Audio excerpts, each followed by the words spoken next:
the Bowels of Netflix, where your fearless co-hosts Isaac and Larry force each other to watch the worst pieces of shit on Netflix. We will go over every bad edit, all the broken dialogue, all the wooden acting, and laugh along the way, because this is the Bowels of Netflix!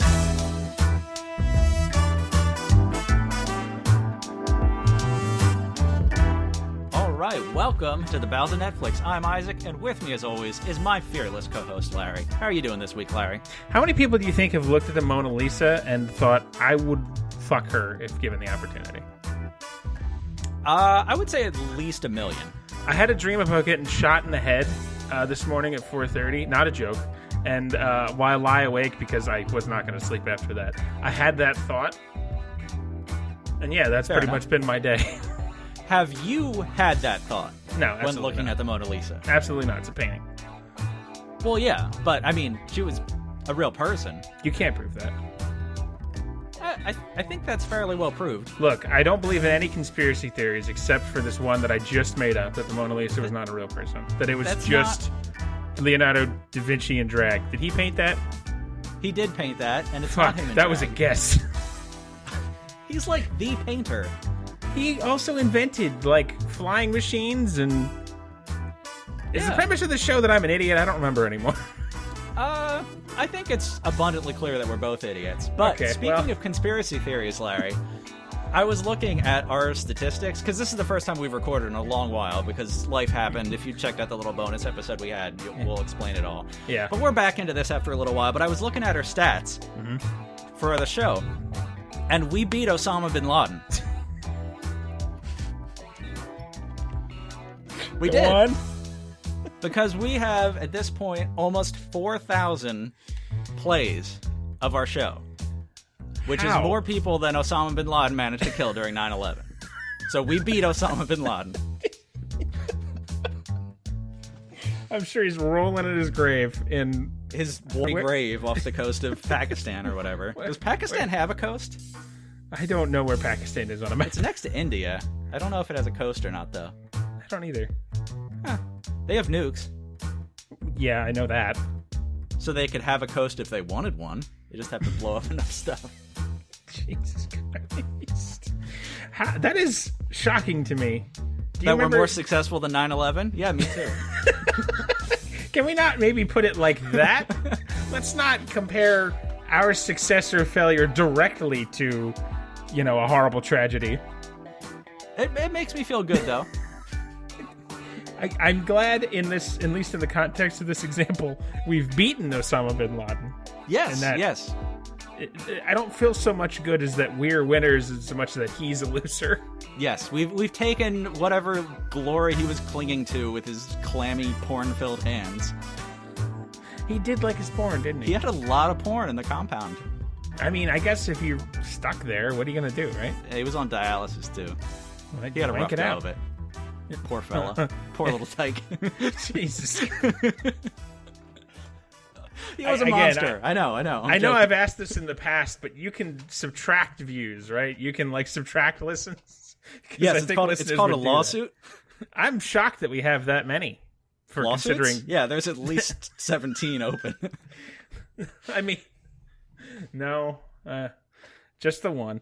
But yeah, almost 4,000 listens, which is crazy, and people. Yeah, that's impressive considering we haven't done this for a year and a half, and podcasts die all the time. Yeah, but we still get almost 100 listeners a month, even though we haven't recorded in a year and a half. So. That's crazy.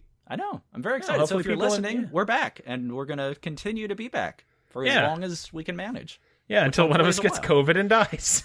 yeah. There's that too. Well, I mean, we're being realistic. So the premise of the show, if you are a first-time listener, I don't remember either. We hate each other. We're old friends, very, very old friends. Yep. And hate each other dearly. Yes, also true. So every week, one of us forces the other one to watch a terrible movie, one of the worst movies they can find on Netflix, and then describe it back in excruciating detail. It has been so nice to not to look at Netflix movies and think, oh man, I don't have to watch any of this shit. And then I see something and be like, boy, I really want to make Isaac watch that. And then the turn of the coin is, then I have to watch it. It's a give and take. This life. We're talking before the show, and we're going to pick our next 2 episodes, the movies we'll have to watch the next go around, and we're worried Yes. we picked the same thing, but we'll find out at the end of the episode. So stay tuned. Oh boy, it's gonna be an interesting one either way. If either one of us has to watch the movie I picked, it is gonna be be some angry people. It'll be interesting regardless. But so this week, I have watched, and by this week I mean like 7 weeks ago, I watched The Last Dragon, which is also the movie you assigned to me a year and a half ago, like January 2019. Yeah. And then we're just finally getting back into it. So it's been a little while since I've seen this. I watched it at the beginning of April. We're almost in June now.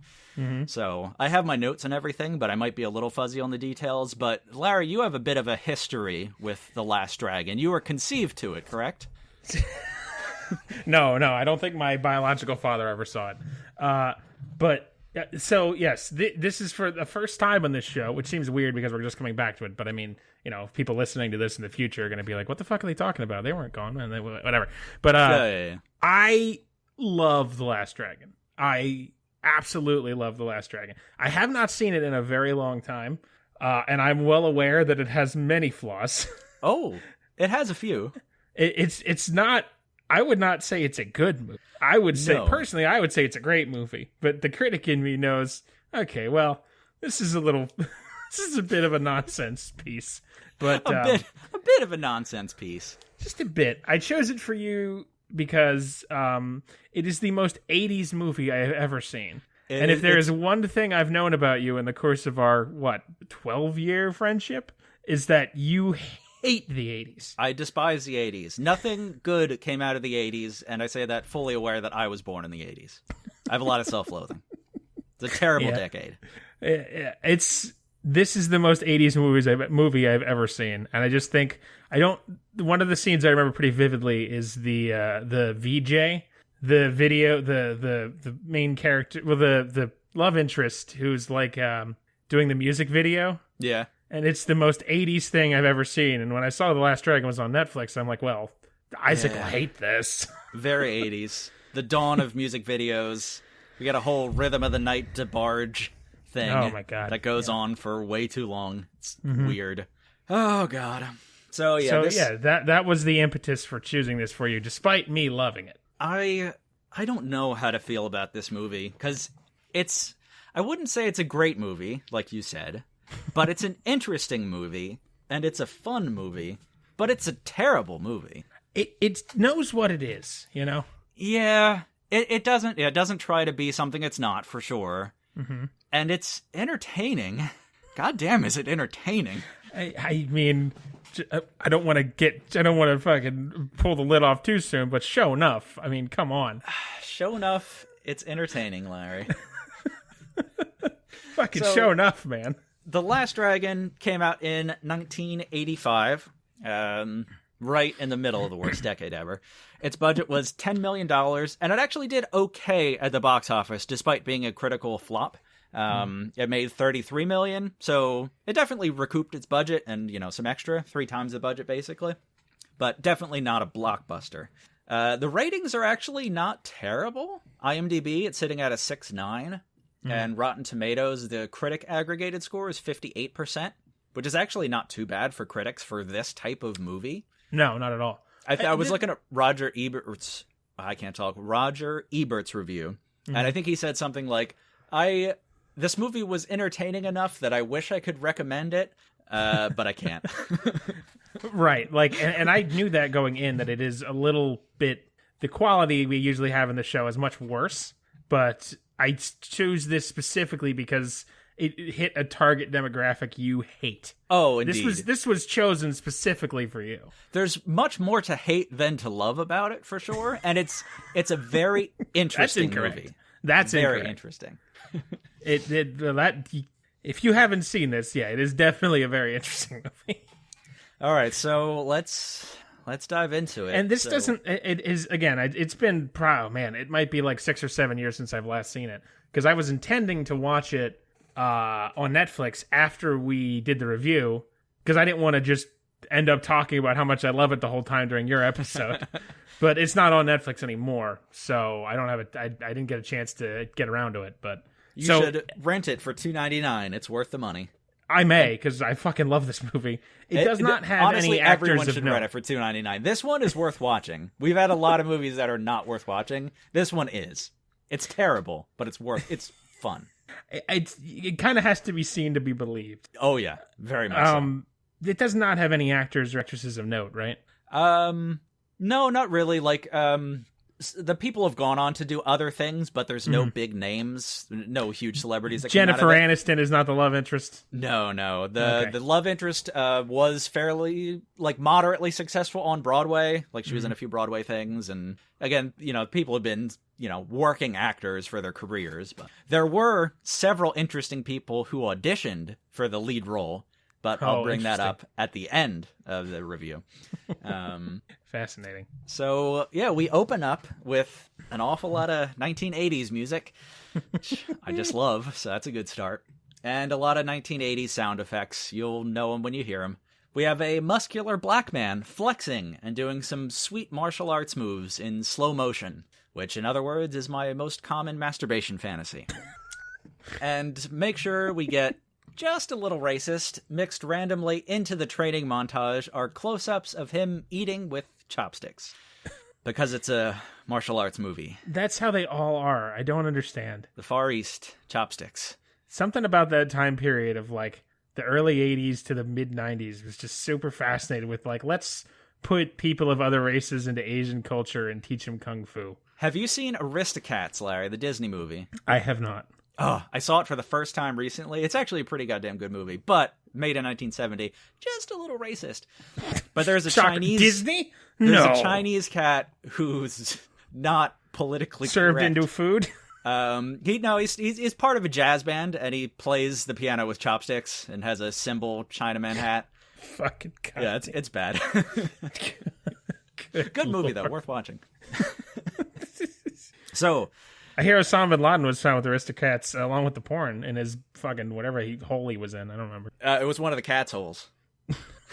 Great. Can't remember any of their names. Duchess. Yeah, that's the sweet lady cat. She wants it, man. She wants it bad. She's a little tramp, that Duchess. I don't know the plot of Aristocats. Can you take a detour and explain to me the entire Aristocats plot and before you get to The Last Dragon? Rich mama cat with a bunch of stuck-up piano playing artistic God, he's kids. doing it. Gets kidnapped by a goon, and then kick-ass alley cat tries to lead them home, and then fucks the shit out of mama cat on their Isn't that journey just the home. Sound of Music? I'm almost not kidding. I think the genders are swapped. Okay. But yeah, more or less, yeah. There's no nuns. Well, I mean... But yeah, more or less. That's for I think the it best. came out, like, a couple of years after The Sound of Music, so yeah. Might have been influenced. The plots seem weirdly similar. Yeah. Anyway... So yeah, Fucking tangents. 1980s black man montage of Asian things, chopsticks. We have an Can Asian we have a sideshow called 1980s Black Man Montage? We'll put that up on a YouTube channel that we have. Yeah, I'm sure that'll do great. It'll get us attention. All press is good press, Larry. Oh, thank you, Mr. President. So we have an Asian grandpa who starts shooting arrows at the muscular black man. The black man snaps... Typical Thursday. He snaps two of them in half midair with sick karate chops. Mac from It's Always Sunny would be very impressed. Hell yeah. And then he catches the third arrow in midair. Asian grandpa comes over and asks Black Man how he knew that was the blue arrow. Black Man says, "I don't know how I knew." Asian grandpa chuckles and says, "You have touched the final level. You knew without knowing."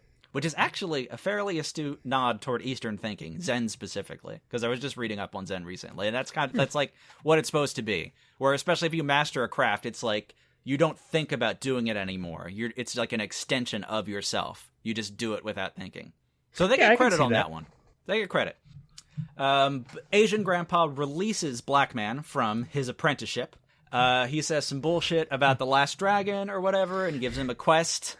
Now, that's one of the things that I remember vividly. Because I didn't understand this. The first time I saw it, the me. movie is called The Last Dragon, and within, like, the first 3 minutes, he says to him, like, "Oh, you are the last dragon." And I'm like, well, fuck, we roll credits. I mean, what's left? But it's I really don't understand the quest. It's like, go find the master somewhere. Some master somewhere. I don't know, something. and then he gives him a medallion that belonged to Bruce Lee. Just straight up Bruce Lee. Bruce Lee. Just now, hands him a medallion. This is Bruce Lee's medallion. Was Bruce Lee still alive at this point? I don't remember when he passed away. Okay. No, I think they made it shortly after he passed away, because I think he died in like the late 70s, and this came out in 85, so this was an homage to the tragically young passing of Mr. V. Fuck's sake. Fuck. 4,000 dwindling down. Everyone. Okay, so now we get a New York City street montage. Just some generic stuff. The black man walking around, he's wearing his dojo gear. I don't know, stupid Asian outfit. I believe it's called weird. A gi, you Philistine. Isn't that Indian butter? I know it's both. Shut up. I just want to be racist toward everybody. I see. I'm just 3,800 views. Like numbers dwindling down. We cut to the inside of a crowded movie theater that's playing a Bruce Lee movie, naturally. Black man sits in the front row eating popcorn with chopsticks. As you do when you are the last dragon. So I like this. So he graduates from fucking Asian military school. And sure. He's told to go find the master to become the next level of fucking kung fu. And he goes to the movies. Well, it's the 1980s. It's a modern world, Larry. It doesn't mean you have to tirelessly find the master. You can still have entertainment. So you can have your evenings off. That doesn't sound very zen. No, you gotta have fun sometimes. I feel like the Buddha didn't, at the end of like 9 hours of meditation, like flip on a Game Boy, you know? Well, I don't think he flipped on a Game Boy because he lived several thousand years ago. All right, asshole. But I bet he liked whatever people did before there were Game Boys. Blowjobs. Proceed, I guess. You blow on the cartridge too. Oh boy. Great joke, Grandpa. You got any more for us? Back in my day, we had to play Nintendo both up the hill both ways in the snow. Nintendo.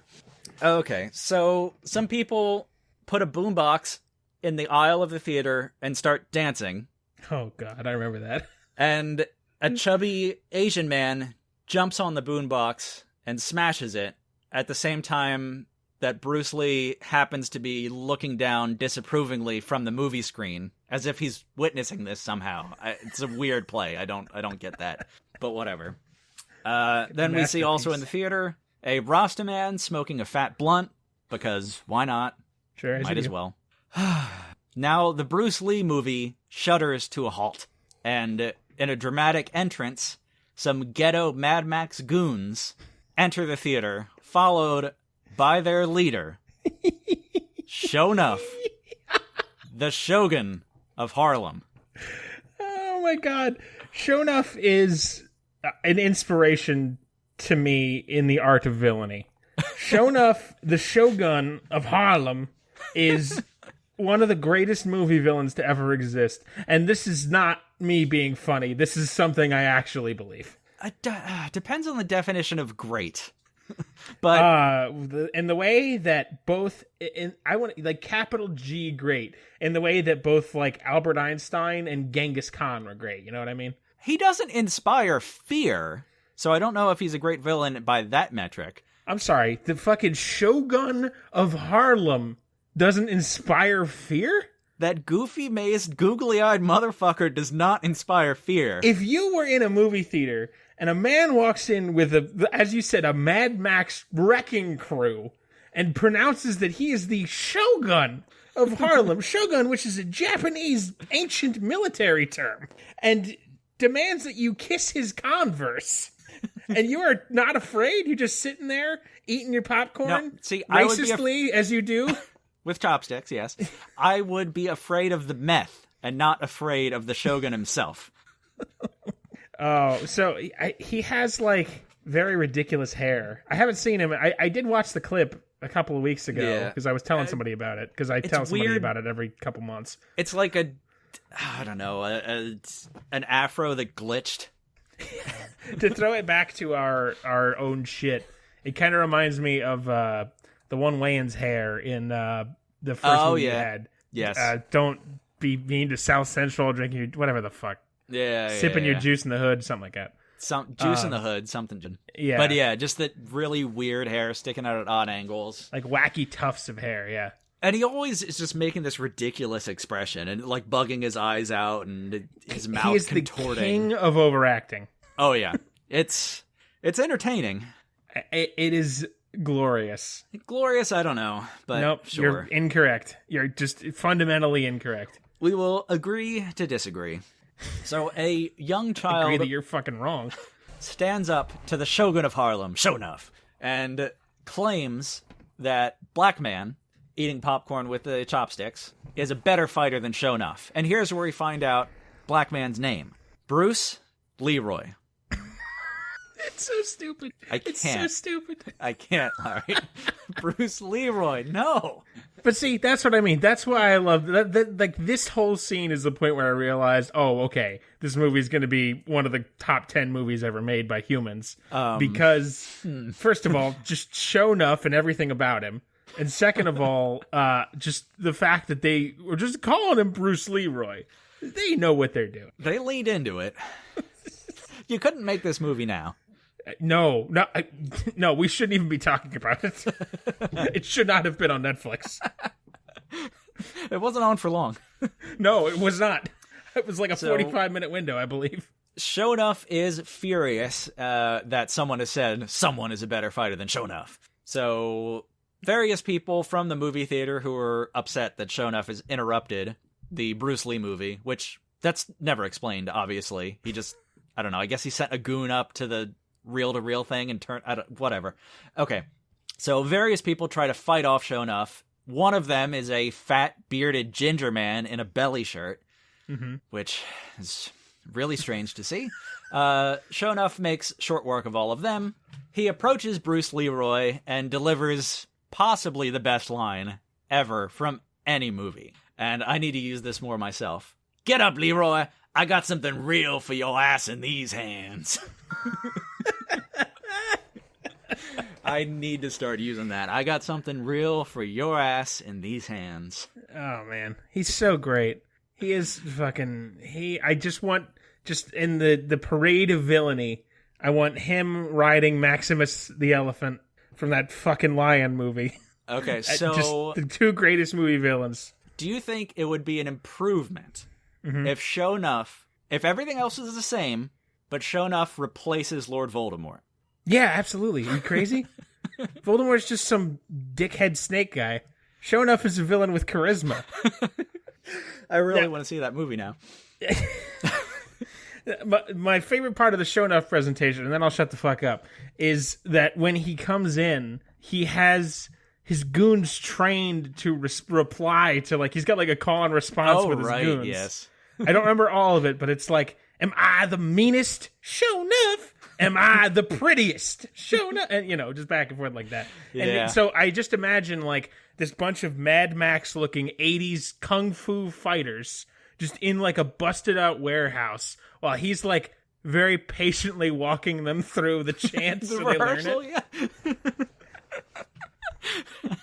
Oh, my God.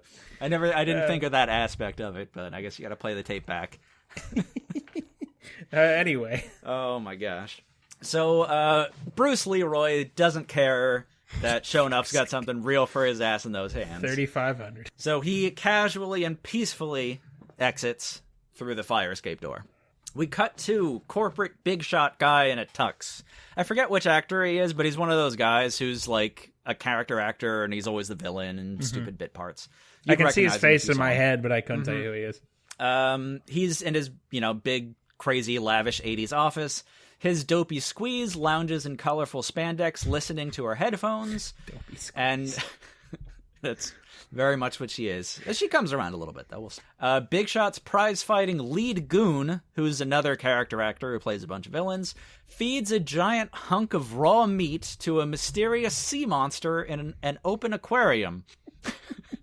Which is not explained. It's the 80s as fuck, man. It's like fucking Austin Powers shit, man. It's so stupid. It's like 5 movies crammed together and they sprinkled kung fu into it. Oh. Okay, then we cut to some yeah, I forget exactly how it cuts, but we get like 2 minutes of the music video for Rhythm of the Night from DeBarge. And it's literally 2 minutes. It's almost the whole song. It's so uncomfortable and weird. I don't know what the backdoor agreement was for that and who got blown and what briefcases of hot dogs got exchanged. But a briefcase full of hot dogs, huh? there was some deal going on. Someone made a lot of hot dogs off of that. Oh, man. I haven't heard that song in ages either. It's not a good song. It's from the 1980s. It's terrible. So the reason we're seeing music videos is that Pretty Lady, who very obviously is the lead love interest, is a host of some kind of music video show, early MTV, 1980s bullcrap. And so we're watching her backstage. And actually, this is the only famous person from the movie that I know by name. A young William H. Macy plays a very bit character in this.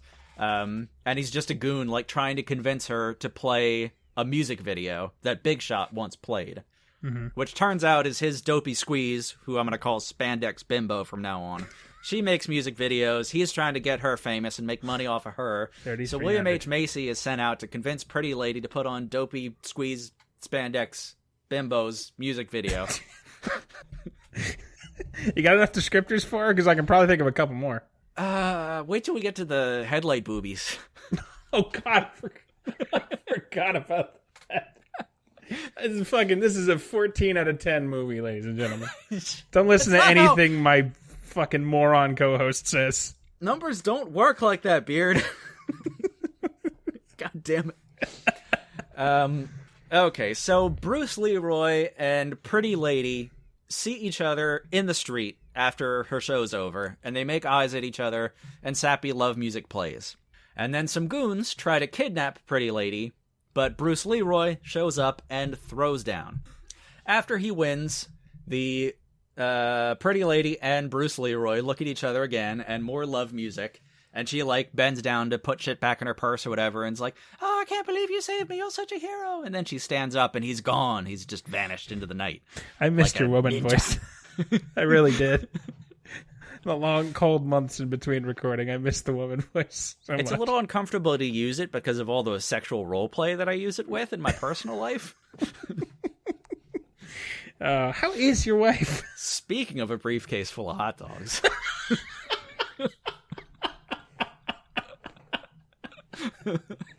Fucking A. Holy Christ. She's good. She's good. Great. And no more was said on the matter. Oh boy, where are we at? So he disappeared after help. Right, he disappears into the night, but he dropped his Bruce Lee medallion, and Pretty Lady finds it. Are you fucking serious? Oh yeah, he loses it like immediate. We cut to Big Shot yelling at Spandex Bimbo for crying. I forget why she's crying, but he has another great line where he says, "You don't want to look like a little pig peed in your eyes, do you?" What the fuck? Yep. I played it back because I couldn't believe that's what he said, but that's what he says. You don't want to look like a little pig peed in your eyes, dude. Yep. When I have children, that's all I'm going to say when they cry. Wow. Stop it. Stop crying. You don't want to look like a little pig peed in your eyes. Man up. I'm going to use that line. I don't know where and how, but maybe in my sexual role play, but wow. Jesus. After you pee in your lover's eyes? Well, I mean, look, I don't have to put it on paper like that. I don't want to commit to anything. At least stuff some goggles on her face. Jesus. His face, whatever. I don't know. Its face. No, it. None of that. Well, I don't mean an animal. I don't mean an animal. Well, I was going for animal. That's do you think, would standard goggles fit a llama? Or would you need to get Sure. llama goggles? I don't know. Listeners, if you've ever peed in a llama's face, please get back to us. If any animal deserves it, it's a llama. I think you're thinking of alpacas. Wait, which one's spit? Llamas. Maybe Is both. it llamas? Definitely llamas. Alpacas Okay. too, maybe. So do camels, right? Yes. Cloven hoof. I don't even know if they have cloven hoofs. The fuck is or not. this show? It's been so long, I don't remember how to be funny anymore. The hoofed ungulate hour. Well, Well, but okay, so I know the names of those 3 animals, and I know camels have humps, and there's a bunch of camels in Australia, and that is the limit of my dromedary knowledge. You know what else has humps? Fergie. I hear they're lovely this time of year. This time of year. She blooms late May. Hey, man. She's like 80 like now, right? She's old. I don't Isn't she? know. Worthless. Fuck. Misogyny corner. Oh, good. Oh, good. That corner survived. Of course it did. 3,100. Our gender's got to stay on top. Yeah, We've given up too much ground, Larry. Yeah, I'm sure. No, yeah, fucking, that's a real concern of mine. Hey, I had to do the dishes tonight. What kind of bullshit is that? I know. Well, I mean, maybe if you'd fucking unchain your wife from the radiator, this would be a problem. I should have been smoking a cigar and getting blown by my secretary. I thought you were a secretary. Yeah, pretty much. I'm pretty much a secretary. I should have been blowing someone with a cigar. God. Okay. Where are we? We're reviewing a movie? Okay, so Bruce Leroy is an instructor at his own dojo. I don't know when the fuck that happened. Did he have this dojo all along? Yeah, Did what he the just hell? start a new dojo? They don't go through the business procedure. We don't see him filing the paperwork for an LLC for his dojo. God, I bet that's an exhausting conversation. Filing an LLC for a dojo? Just like being a person who has to be the paperwork person on that transaction of like someone who's trying to open a dojo. Like, just imagine like a wise, wizened Asian martial arts master who's like trying to start a mutual fund. I think that's a movie we need to write, Larry. Oh, man. Okay, so Sho'nuff bursts in with his Mad Max ghetto goons, and he makes Leroy kiss his Converse, as you alluded to earlier. Kiss my Converse. Sho'nuff. Leroy does not fight back because he's a goody two-shoes, and you learn karate so you don't have to use it or whatever bullshit they feed you. I don't know. If you know how to punch, man. Beat everyone up. You can only win by winning. That's what I'm saying. I mean, I guess that's a school of thought. Everything's a school of thought as long as you think enough. I don't know. So it turns out Bruce Leroy has a normal family. His dad owns a pizza shop. His little brother is an aspiring rapper and quite the ladies' man, even though he's 12, so it's a little uncomfortable. Right. His little brother is a fan of Pretty Ladies' music video show. And wants to spread her sweet cheeks and dump his little roll of dimes in there like she's a wishing well. I forgot I wrote that. The best part of the show is you laughing at your own jokes. That is disgusting. The worst part of that image is I can very clearly see it. It's very upsetting. A roll of dimes going into Pretty Lady? No, a 12-year-old child furiously humping Pretty Lady. Oh, well, what I envisioned wasn't a crime, Larry. It was just a transaction at the drive-thru of a bank. No, oh, sure, yes. Yes. What were the cheeks being spread of the bank? What are the bank's cheeks? No, her cheeks get spread. She takes the dimes. She just does it at the drive-thru of the bank through the little tube thing. Oh, so she just presses her crotch against the tube. Yeah, they just shoot a roll of dimes in there. You're right. I'm the one who's depraved. Oh, boy. Okay, so Leroy sees her on TV and realizes that it was the same lady from last night, and he knows he lost his medallion, so he needs to go see her so he can get the medallion back. There's some brotherly bickering, because the younger brother wants to plow Pretty Lady, and the older brother is a nerdy dojo master who doesn't know anything about ladies. So the little brother doesn't want to introduce him to Pretty Lady because that'll ruin his chances of fucking her. I don't know, man. It's weird. Let's just take a step back here for a second. Let's fucking we're about 37 minutes in. Let's recap the plot so far. So a man named Bruce Leroy he's on a quest. He's the last dragon from Kung Fu school. He has his own dojo. He gets beat up by the coolest movie villain.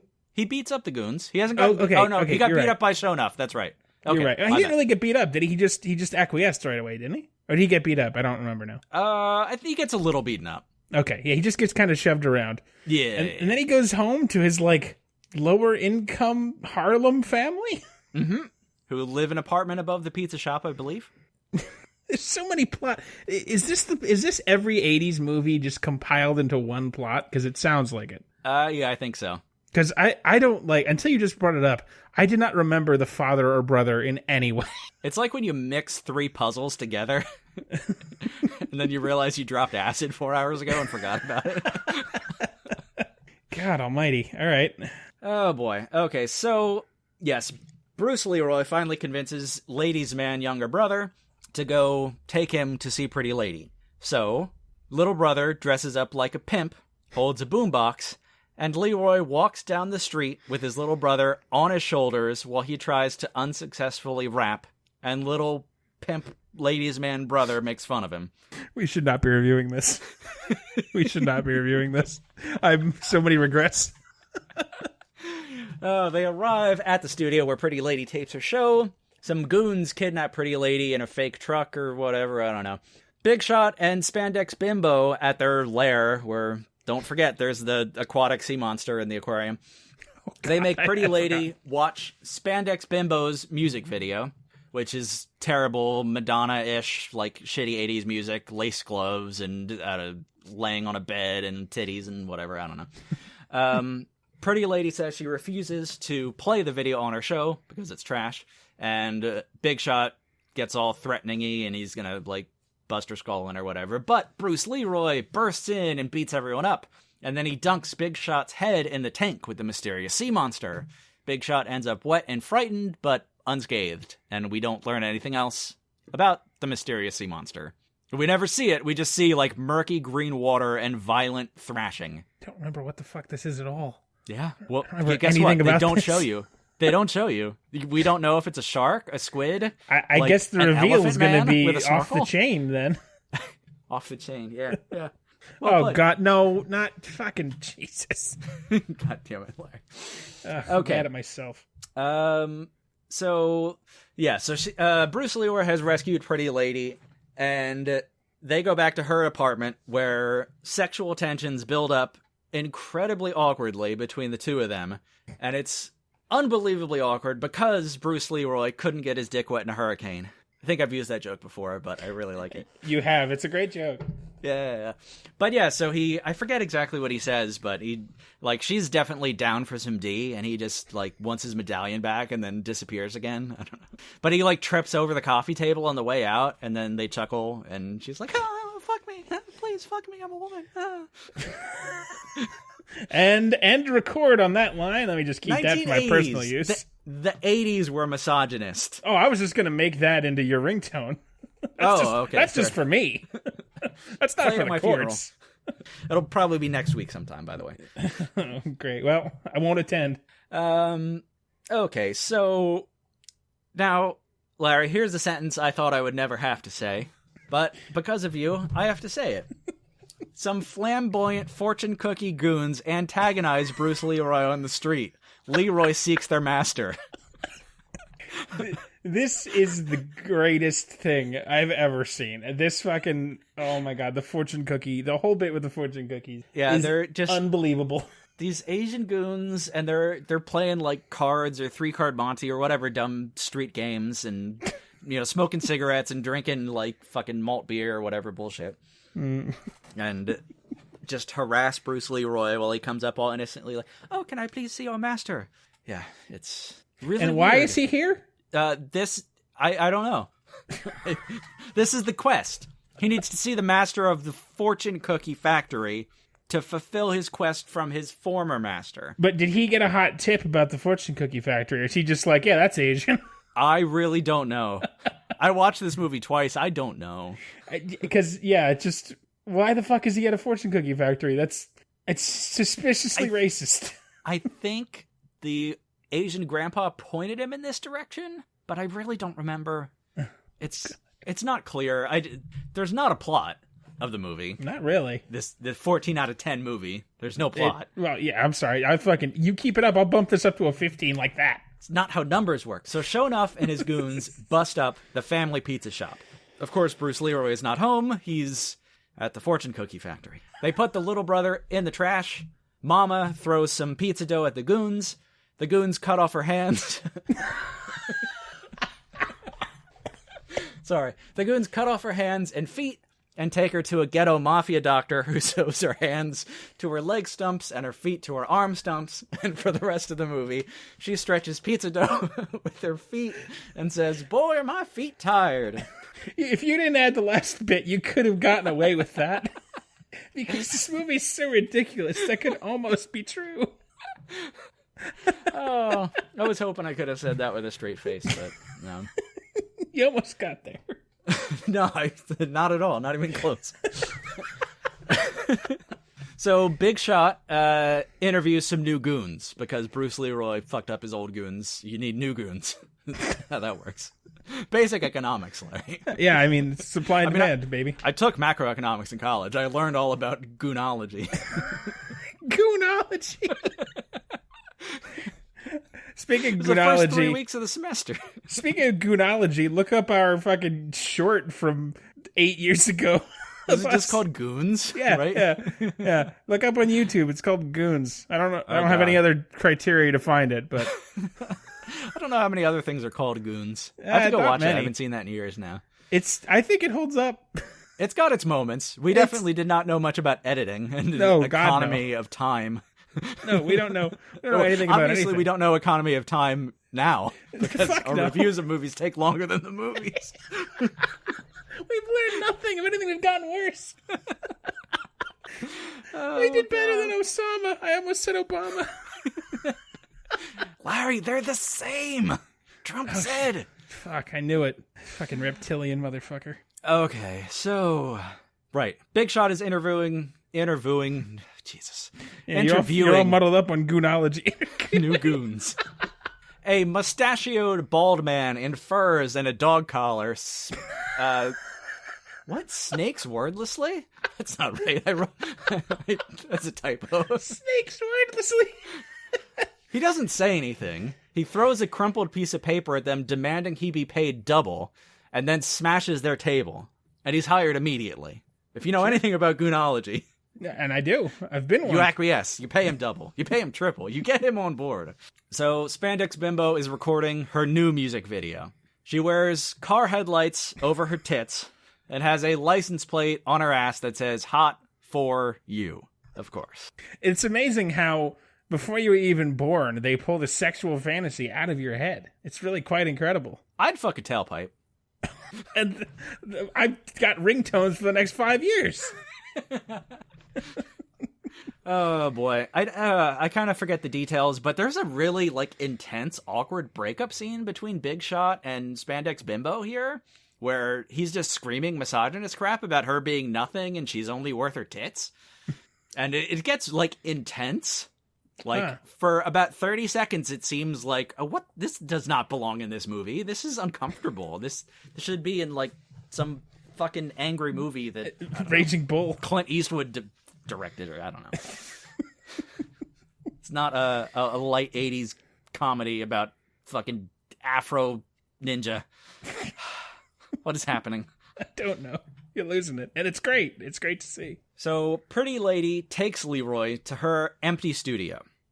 And they make out in front of a movie screen that's playing a Bruce Lee rap montage, which Bruce Lee's just doing his sick kung fu, karate, whatever, jiu-jitsu, I don't know, his moves. And there's rap music on top of it. It's not Bruce Lee rapping. No, well, that would have been great. Yeah, so little ladies man, Leroy's brother, is watching this from the rafters, and he's very jealous and butthurt and starts jerking off, and it hits Leroy, but Leroy just thinks it was bird poop. That's pretty close to it. Again, just based on how insane this has been so far, I could almost believe that. So Big Shot breaks in, I forget how fucking Leroy gets separated, but some movie bullshit magic. Big Shot kidnaps Pretty Lady and little brother.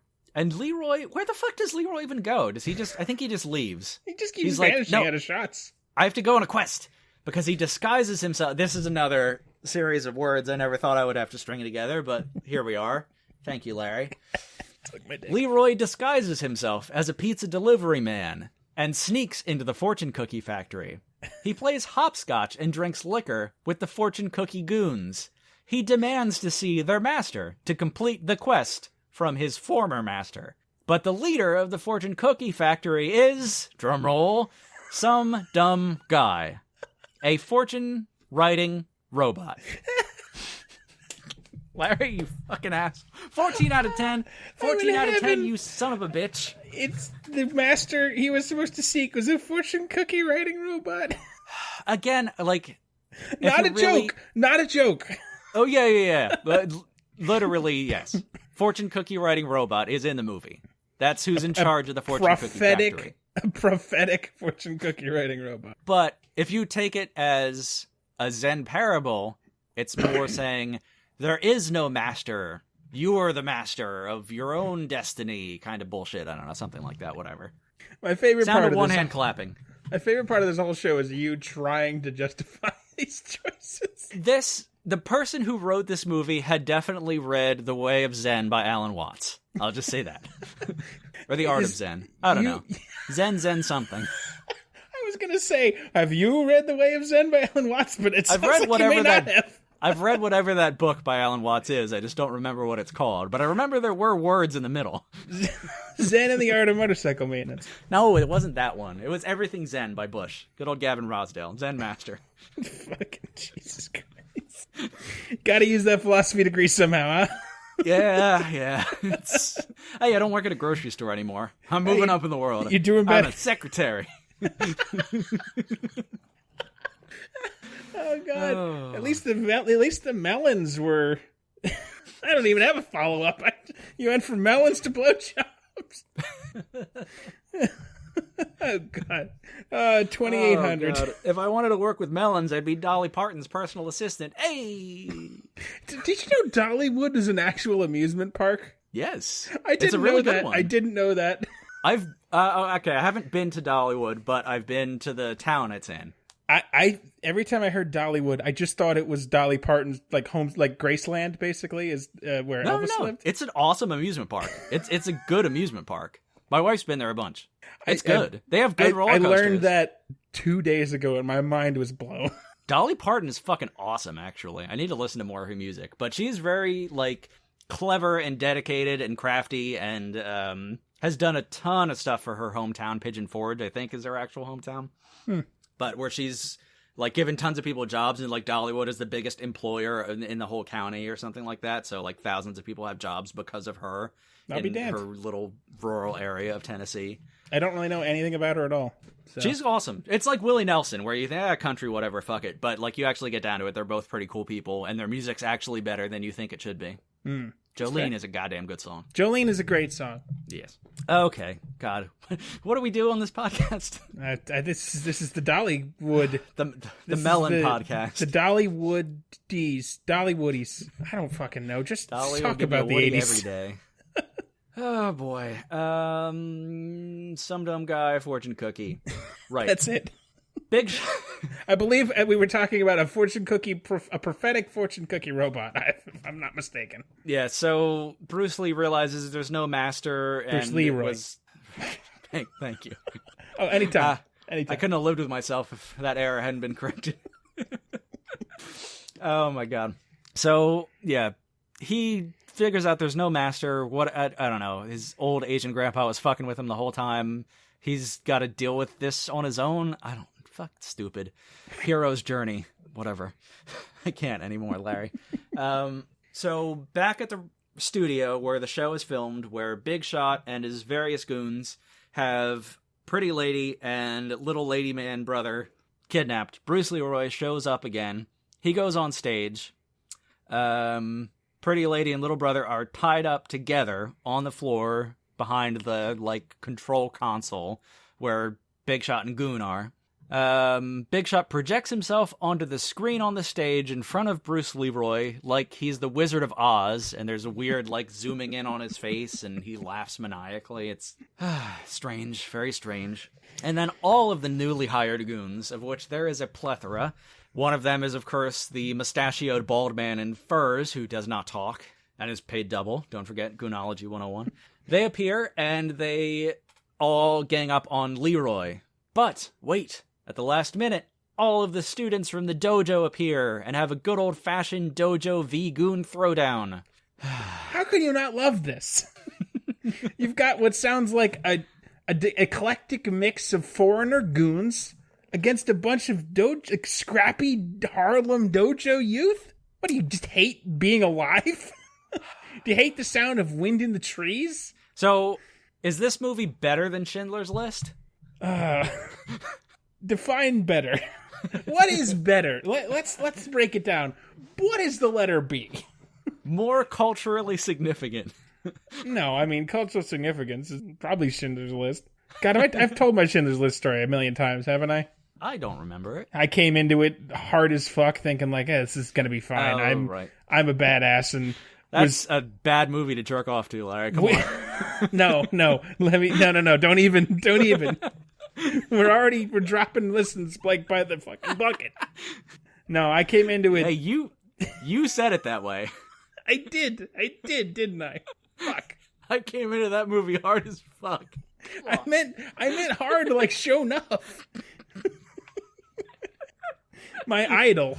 No, and I wept like a fucking baby at the end of that movie. Oh, you cry afterwards? Oh my That's God. Funny. Fuck. Jesus. Yes, well, the sandpaper really brings a lot of pain and blood in there. Oh. What grit do you use? Coarse. Do they grade it? I don't know. 4. Yeah, by numbers. 60 is pretty, no, 4. It's how many grains of sand there are per square inch. I haven't held sandpaper since I was 13 years old. What do you want from me? That's when you switched over to tissues like a normal man. The age of reason. Yeah, I'm having a fucking masturbatory renaissance up in here. It's always going to take us 6 hours to get there. You're like, what, 14 minutes in? No, I'm almost done. The movie's almost over. This is going to be a short episode, actually. Oh, yeah.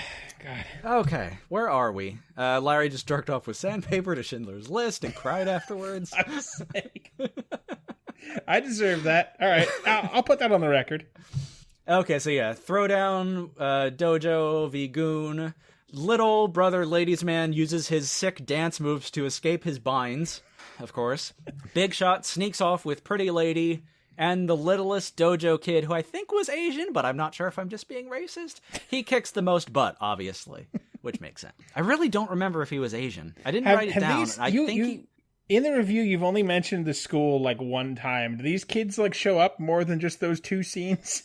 There might be 3 scenes, but there's not much. Okay, so they just literally exist only to back him up in this fight. Yeah, and there's some other like young adult kid part of the dojo who's I didn't even get into because he like I don't know, he's a fraidy cat but likes to bluff. I don't know, it's weird, it's annoying. I couldn't handle that storyline too much. Ugh. Once I got to the headlights on the boobies, I was like, we gotta tone down the detail on this one. Oh, this is where we divert. This is where I take the road less traveled because then I'm looking up the model number of those headlights. I want to know is more like who designed this? What's in the head of the person who made these decisions? Approach a 1985 Chevy and just start playing with the headlights until someone comes out of the house with a gun. Hey, it gets lonely in a pandemic, man. Anything round is your friend right now. Yeah, now my fucking melon suppliers not there anymore. I wonder what fucking a watermelon would be like. What? Worthwhile? I don't know. I'll tell you what. I'll find out by next week. When we eventually set up a Patreon, we'll have that be a tier. Yeah, hell yeah. Get a video of us fucking a watermelon. The Dateline, internet, fastest moving Patreon ever. Breaks every record. Jesus Christ. Okay, so thank you for listening to the last episode. As we are at the climax. We're at the climax of the movie. Here we go, Larry. Are you ready? Fuck it. I was born ready. Leroy chases Big Shot into an abandoned factory, and we finally get the epic showdown between Bruce Leroy and Sho'nuff, the Shogun of Harlem. Mm-hmm. They fight for a long time. For a little while, it's back and forth. There's a whole thing where Shogun gets knocked through a door and is laying unconscious on the floor, but then disappears and pops out of nowhere and beats down Bruce Leroy for a little while. Sweet Lord. But then, Sho'nuff, we find out, has magic, red, glowing power hands. And what is that power called? I don't... Sho'nuff? The glow. Oh, just the glow? I missed the glow.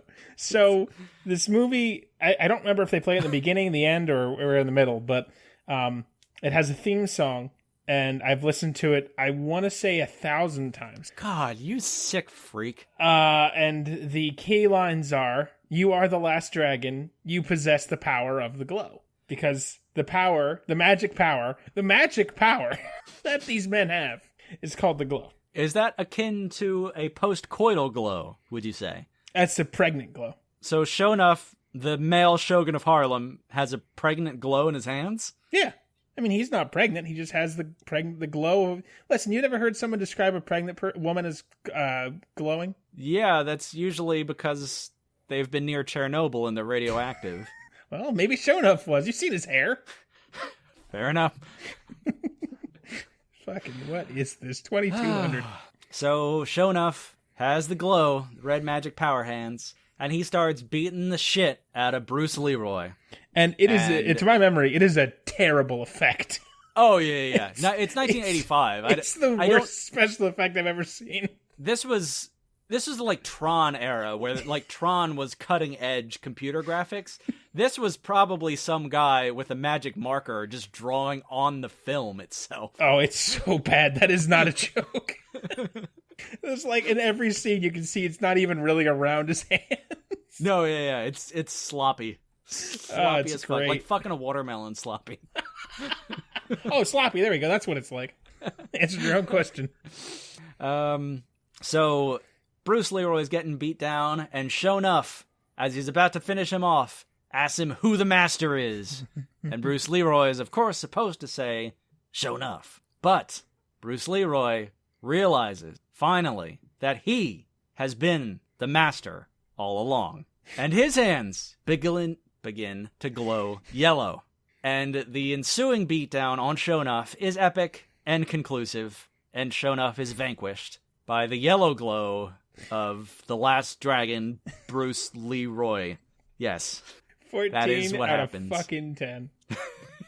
That's not how numbers work. Okay. Big Shot is still there. He pulls a gun on Leroy. Oh no, how could the glow defeat a gun? Big Shot fires. And Bruce Leroy goes down, and our hero is vanquished. Roll credits. No, unfortunately not. Because Bruce Leroy turns over, and he has caught the bullet in his teeth.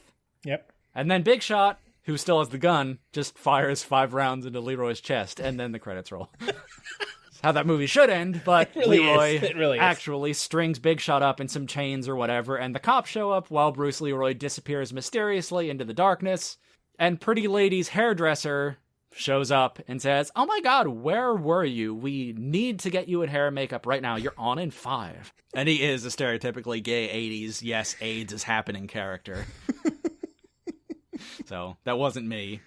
Yeah, I mean, that shouldn't be a surprise to anybody, given the rest of this movie. So, the resolution of the movie is Bruce Leroy shows up to a taping of Pretty Lady's show with some flowers, and for some reason, every single person in the audience who did not know this was going to happen is miraculously wearing white. Bruce Leroy professes his love for Pretty Lady, and they bone down on stage in a kabuki blood ritual. Now roll credits. This movie, 4 out of 10. That is low. That is low. It's hard. It's really hard to rate because it's terrible. Like the story is awful. It's no terrible. Story. Absolutely. I'll be the first to tell you that. The dialogue, the writing, most of the jokes are bad jokes, but there's a weird, goofy, tongue-in-cheek energy to it that's mesmerizing. I have always been able to appreciate when like something doesn't take itself seriously and then capitalizes on it. And we've talked about it briefly in the old iteration of this show. You made me watch the fucking Big Money Rustlers, which is the I can't believe you like the that. Insane Clown Posse movie, which obviously any living human being alive would think, well, that's got to be bad. Especially if you know me, I would hate it. But it knew what it was, and it didn't take itself seriously. And there was like, yeah, okay, I can kind of get into that. And that's the same thing with this. Like, right off the bat, it's so goofy and like, okay, well, I'm in for just fucking turn everything off in my brain and just like go with it. And you know that we're trying to win awards. Sho'nuff is just so amazing. Sho'nuff is The entertaining. presentation is so. He's just a guy wandering through Harlem with wacky hair and a gi, wearing Converse, kicking people's ass. He's got magic powers. He calls himself a shogun. It's just so much. It's pretty good. Yeah. Oh. It's got heart. It does. The movie's got heart, Larry. It does. Now, so I did not prepare an entire master's thesis because I had what I am calling a moment of clarity. Okay. That's rare. Where I realized one thing, which is cleared up Sho'nuff a lot for me, and also cleared up something else, because I realized that Sho'nuff is Kanye West. Huh. Yep. Yeah. Just this over-the-top, braggadocious, I'm the best, everyone call me the best, kiss my Converse, I'm the Shogun of Harlem. I'll be good, goddamned.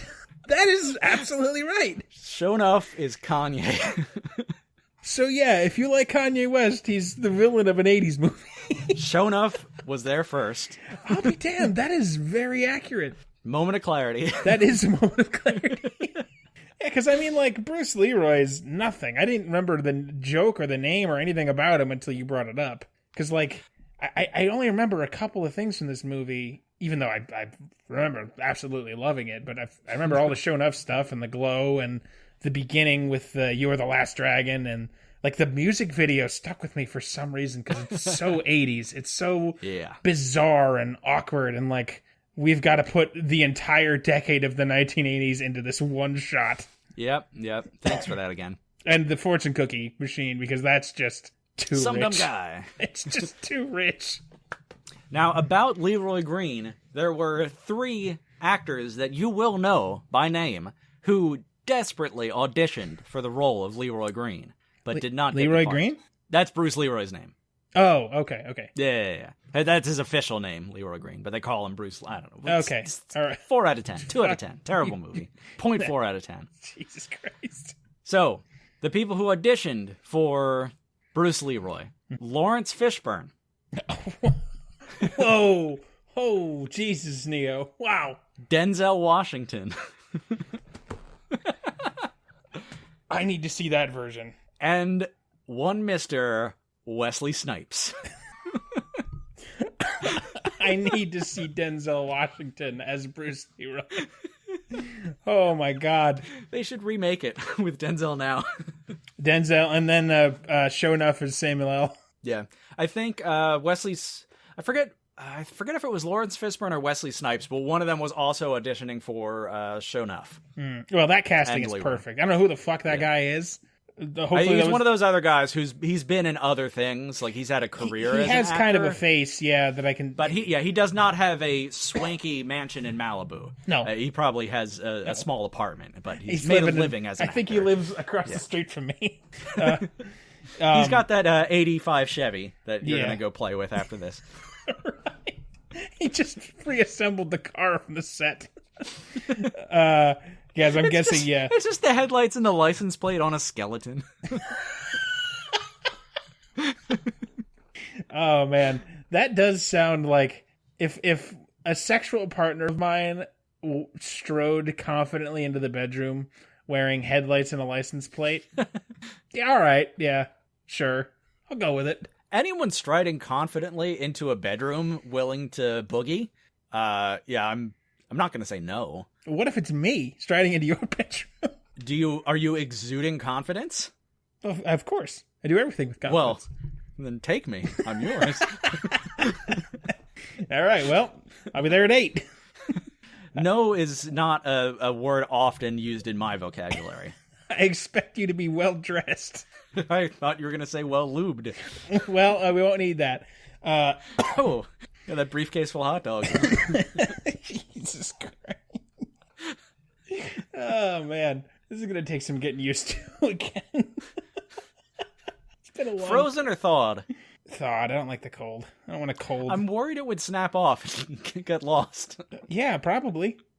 That's why I think frozen.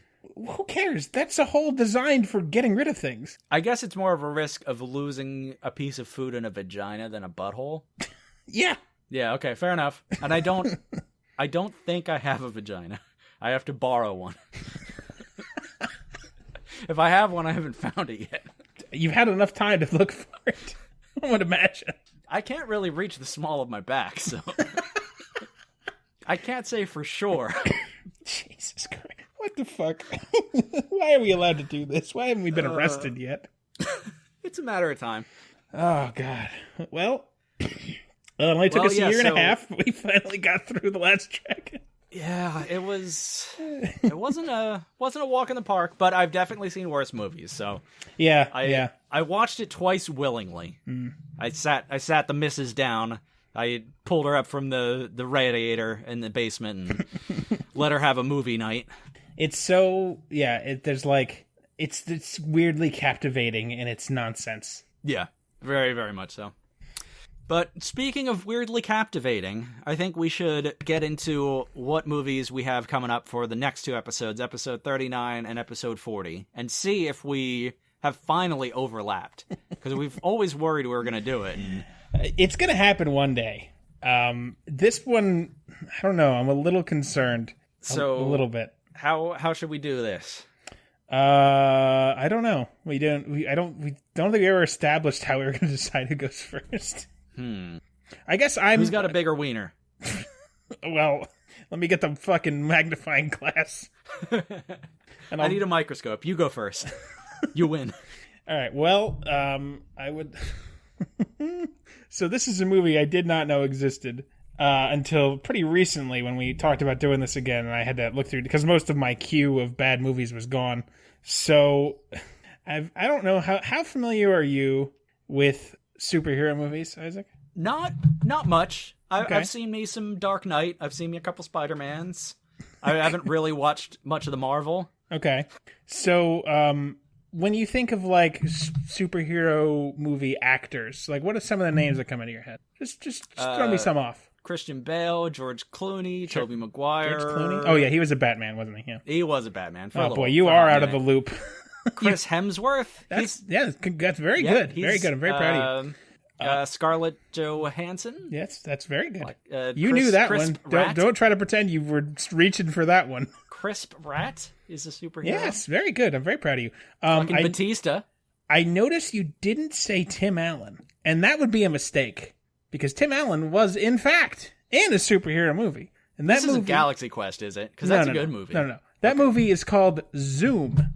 Oh no! Why don't you go take a look at Zoom? We did not pick the same movie. Well, thank God for that, because I did not want to watch. Of course, I Google Zoom. Guess what comes up? The video conferencing thing. Yeah, yeah. My nightmare twice a week. Yeah.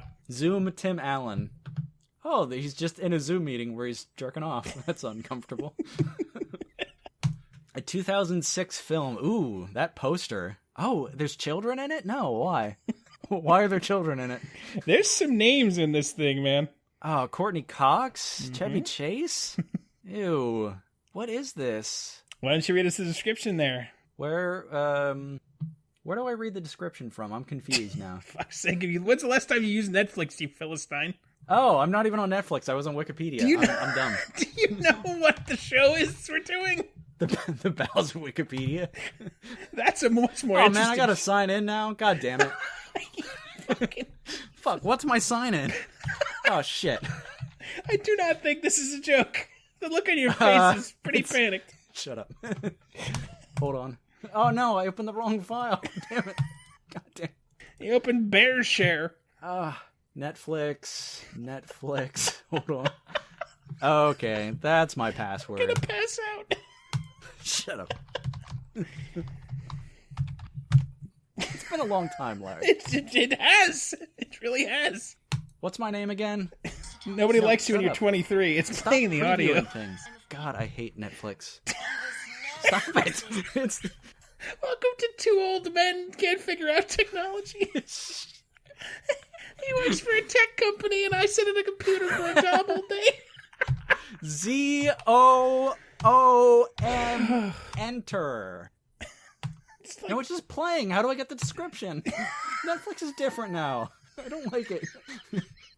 Okay, here we go. fucking A. Dragged from civilian life, a former superhero must train a new crop of youthful saviors when the military preps for an attack by a familiar villain. And that hero's name is Tim Allen. There's a girl in a princess outfit throwing giant concrete blocks. Why? This is a movie that I had never heard of. It made no splash. It has Tim Allen and Chevy Chase, big names. Tim Allen, medium name maybe. And Courtney Cox, who's a huge name.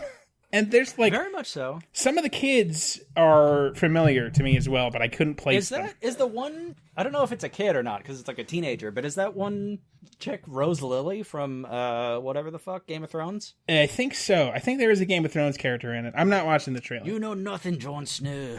Yeah, I think it is her, actually. And there's like pretty- one kid in like a red she's pretty jumpsuit who looks very familiar to me that I can't play. There's probably going to be a lot of titties in this movie, right? Yeah, it's a Tim Allen vehicle. He's all about the tits. Good. Got something to look forward to. So, yeah. I have been boy. excited about this for the last 2 months. Oh, well. I cannot That wait looks- to hear about this piece of shit. Looks interesting. No, it doesn't. Don't lie to the nice people. Looks like garbage.